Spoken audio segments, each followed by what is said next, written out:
lagi di ngos-ngosan, ngopini santai bareng Mbak Yus.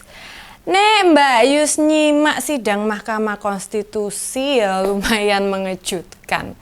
Kok ya ngupas kasus-kasus yang disodorkan para penggugat satu persatu ya. Lantas kemudian kejadian atau peristiwa itu dikomentari. Dan kadang malah menilai putusan KPU atau Bawaslu bagaimana. Ya Mbak Yus itu duduk ahli hukum. Namun sebagai rakyat jelata yang Mbak Yus tangkap ya tidak mestinya begitu.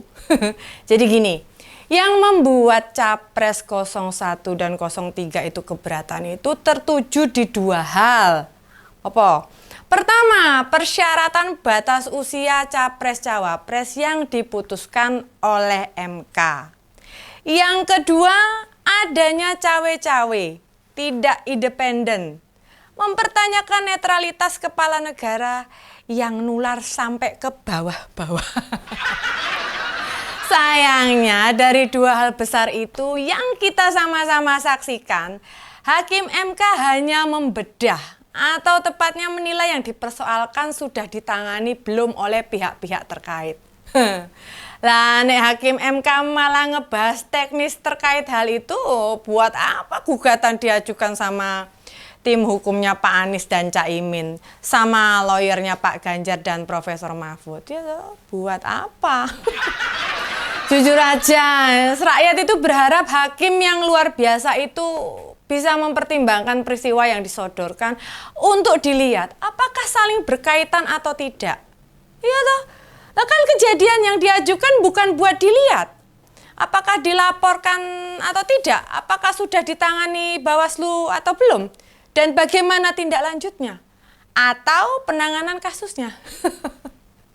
Ya tapi bagaimanapun ya inilah yang ada di negara kita ini, negara Konoha. Bagaimana proses hukum dijalankan. Kan maksud tim pengacara 01 dan 03 itu bukan buat dinilai oleh Hakim MK gitu loh. Yang penting ya gandeng Mbak Yus ki ya ora mudeng hukum. Kok malah mbok guyu kabeh ya Los. Aku nyantai kok. Soalnya gini, misalnya anakku nek isuk males-malesan sekolah, mau berangkat ono ae alesane, wis males sinau. Lah kan kita sebagai orang tua ya patut mencurigai gitu loh. Apa di sekolahan dia dibully temennya, atau diancam kakak kelasnya, atau sedang bermasalah dengan gurunya. Kan itu jadinya curiganya kan. Jadi indikasi malas-malasan anak itu bukan untuk dinilai malesnya soal apa. Tapi itu yang kita lihat itu tidak lihat selama proses persidangan tadi. Bukannya kita sudah ngerti semua. Banyak ASN berpihak, mulai belibet nih. Komunikasi kepala desa dukung Prabowo Gibran. Ada ketidaknetralan pejabat kepala daerah. Bansos mengucur di awal tahun. Kunjungan presiden sebelum pilpres banyak di Jateng. Dan peristiwa lain-lain yang banyak banget. Lah kok ya kasus-kasus itu malah mau dibahas satu-satu sama Hakim MK. Lalu disebutkan jika Bawaslu dan opo kuwi gak mundur sudah melakukan apa.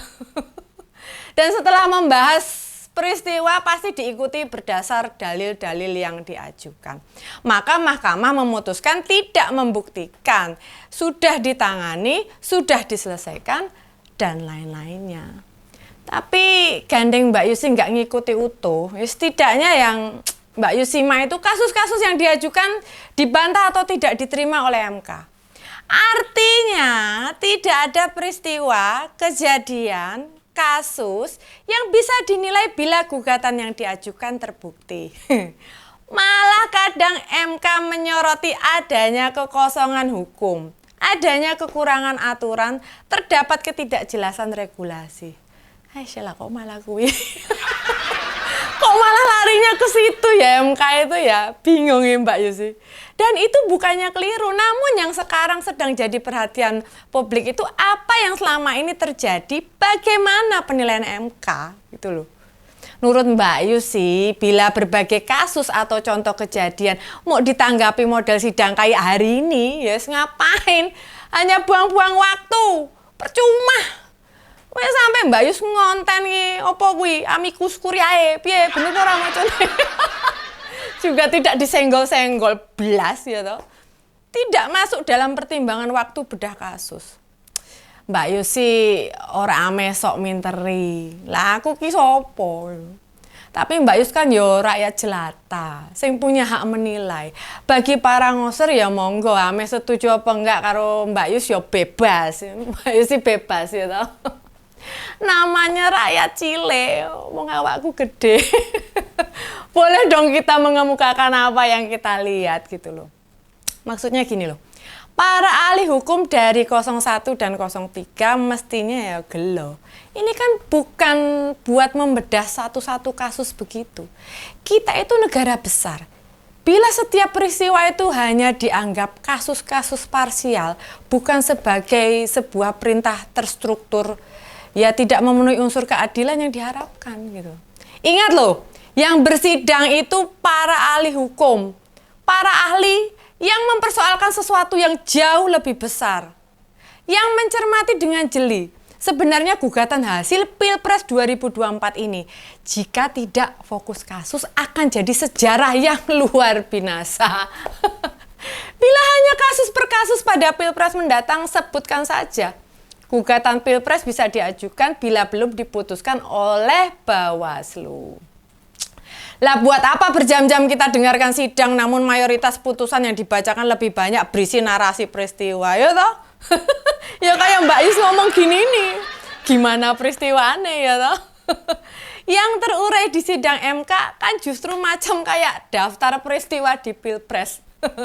Sementara putusan hakim MK yang kita harapkan mengambil sesuatu yang berharga hanya berhenti menilai. Apakah sudah ditangani Bawaslu belum? Dan bagaimana penilaian MK terhadap putusan Bawaslu itu? Kan yo ngehek ngono kuwi ya toh. Misalnya nih, ada dua anak bertengkar ya toh. Nah, sidang MK ini sebatas mendengarkan cerita aduan si anak-anak ini loh. Ya kur ngrungokke tok. Kita itu membutuhkan putusan yang benar-benar adil bagi semua. Sidang gugatan hasil Pilpres semacam memindah tulisan koran ke sidang belaka. Lalu apa yang mesti kita petik pelajarannya? Apa dong? Ya level kehidupan politik serta pemerintahan kita baru level bertutur. Cerita-cerita mong nih yo tutup. Sulit berharap ada terobosan. Artinya masa depan bangsa ini ya bakal kembali seperti dulu, ya, berjalan tanpa progres yang baik, tanpa arah yang jelas dan ya wis kembali ke urusan masing-masing gitu. Ya wis lah, bila para penegak hukum maupun elit politik kita memang bisanya segitu, tidak pengen kualitasnya makin bagus ya kita bisa apa? Mbak Yus juga bisa apa? Para ngoster juga bisa apa? Gak bisa apa-apa toh? Oke lah, segitu ngos-ngosan ngopini santai bareng Mbak Yus. Kita ketemu lagi di ngos-ngosan selanjutnya. Bye!